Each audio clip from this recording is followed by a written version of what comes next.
You already pack carefully. You measure twice. You weigh your bag on the bathroom scale. You've done this for 40 years and you've never had a problem. So why does it feel like the rules changed overnight? Here's the thing. Nobody at the check-in counter wants to tell you outright. They did change. Not the size limits. Those numbers on the airline's website are basically the same as they've always been. What changed is how seriously anyone bothers to check them. For years, airlines ran on the honor system. Your bag looked about right. You walked past the gate agent. Nobody pulled out a tape measure. That era is ending in 2026, and a lot of travelers are about to find out the hard way, one fee at a time. And here's the part that worries me a little. The people getting caught off guard usually aren't the careless packers. They're the careful ones. The ones who bought a good bag 15 years ago and have trusted it ever since. The same way you'd trust a pair of shoes that's never once let you down. That trust is exactly what's being tested right now.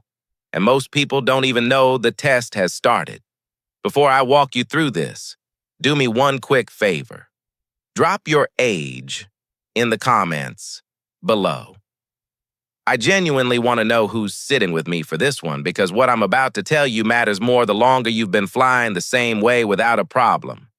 I want to walk you through 7 of these fees specifically because I think you deserve to know exactly where the traps are before you're standing at a gate with a line behind you and a stranger telling you your bag doesn't fit anymore. Fee number 1, the Sizer frame trap. United has already installed automated bag scanners at 35 airports, and by the end of this year, they're aiming for more than 80. American and Delta are quietly testing the same kind of system. These aren't gate agents eyeballing your suitcase anymore.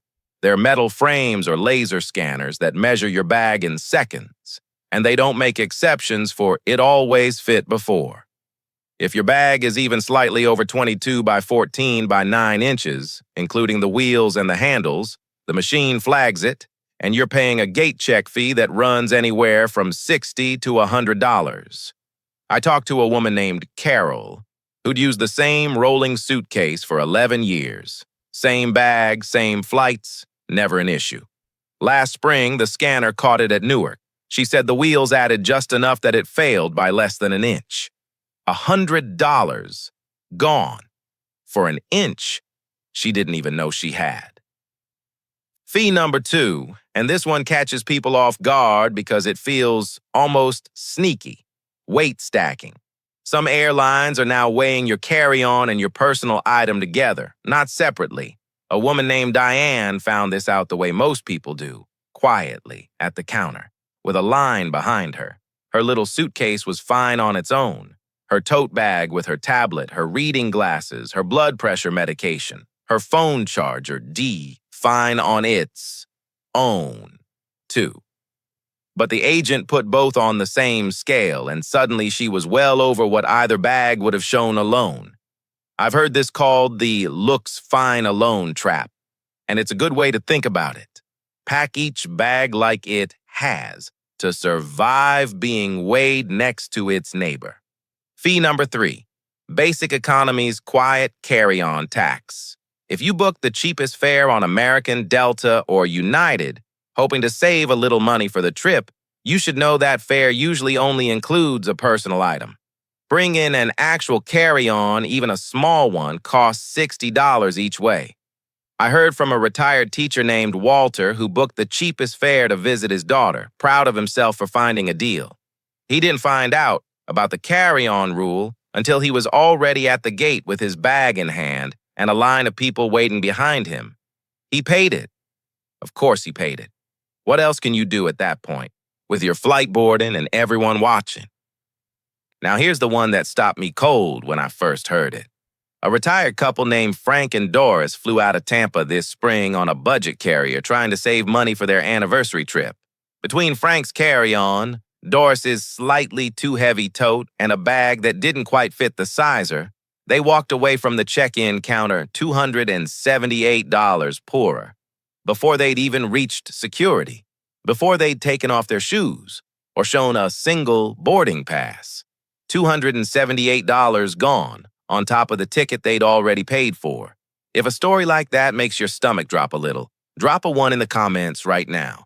If nothing like that has happened to you yet, drop a 0. I have a feeling that number is about to start moving.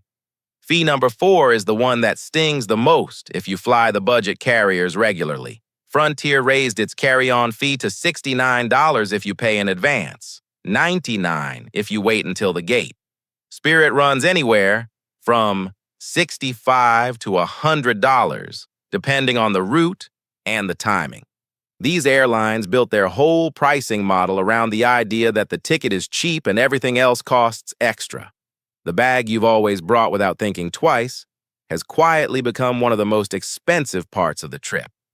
Fee number 5 takes you overseas, and this one matters if you've got a cruise, a visit to grandkids in Europe, or a bucket list trip on your calendar. A man named Gerald learned this flying to see his granddaughter in Munich. Lufthansa enforces an 18-pound carry-on weight limit in economy, and they actually weigh bags at the gate there. Gerald's bag looked small enough to pass anywhere in the States. It didn't matter. They put it on the scale, found it 2 pounds over, and he had to repack his shaving kit and a paperback into his coat pockets right there at the gate, in front of everyone, just to make weight. Emirates is even stricter, capping economy carry-ons at 15 pounds. 15 pounds. That's barely more than a laptop, a charger, and a paperback. Overseas, plenty of carriers care just as much about weight as they do about size, and they will put your bag on a scale without apology. Fee number 6 is what happens when Fee 1 and Fee 5 collide. Oversized and overweight at the same time. On some airlines, that combination alone can run you over $200 in overweight charges, plus another $150 in oversized fees. That's more than $350 for one piece of luggage before you've even boarded. And fee number 7, the quiet one most people miss entirely. A man named Lewis decided he'd outsmart the system. After hearing checked bag fees had gone up again in April, he packed everything into one oversized carry-on instead, certain that was the smarter move. He turned out to be exactly the kind of overstuffed, over-limit bag the new sizers are built to catch. He paid more at the gate than he would have just checking a second bag from the start. The fee increase upstream creates the fee trap downstream. It's a closed loop, and it's not an accident. Now here's the part I actually want you to remember, because the fees themselves are just numbers. What they add up to is something else: dignity. There is nothing quite like standing at a gate, watching people board around you, while an agent measures your suitcase like it's done something wrong. You feel your face get warm. You start doing math in your head about whether you have $100 in cash or whether the card on file even has room. That feeling, more than the money, is what I want to help you avoid. So here's what actually protects you. Buy a small luggage scale. They're about $10 DARS, and weigh your full bag at home before every trip, not just the empty one. Measure it with the wheels and handles included, because that's what the airlines measure. If you're flying basic economy, decide in advance whether $60 each way is worth it, or whether a personal item is genuinely enough for this trip. And if you do get flagged at the gate, here's a phrase worth knowing. Ask the agent, calmly, is there a courtesy gate check option before the paid fee applies? Sometimes there is, especially on a flight that isn't full, and the only difference between paying and not paying is whether you asked. One more. If you're connecting through an international carrier with a strict weight limit, can I shift a few items into my personal item to bring this under the limit? That one question, asked at the counter instead of the gate, has saved people money more times than I can count, because counters often have a little more patience than gates do. I'll be honest with you, I got caught by the size of trap myself on a trip I'd taken a dozen times with the same bag. The frame at the gate didn't care that I'd done this before. Nobody's bag gets grandfathered in. It's a strange feeling, getting caught out by something you've never had trouble with before. Not embarrassing exactly. Just a little disorienting, like the ground shifted slightly under a routine you thought you'd mastered.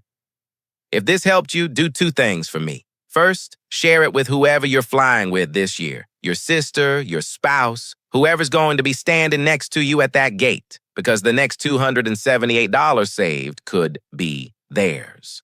Second, scroll down and comment which one of these 7 caught your attention the most, or which one already happened to you. I read every comment, and I think a lot of you are going to recognize yourselves in each other's stories. Because here's what I really want you to walk away with. The expensive mistake was never the fee itself. The expensive mistake is assuming the rules you learned years ago are still the rules protecting you today.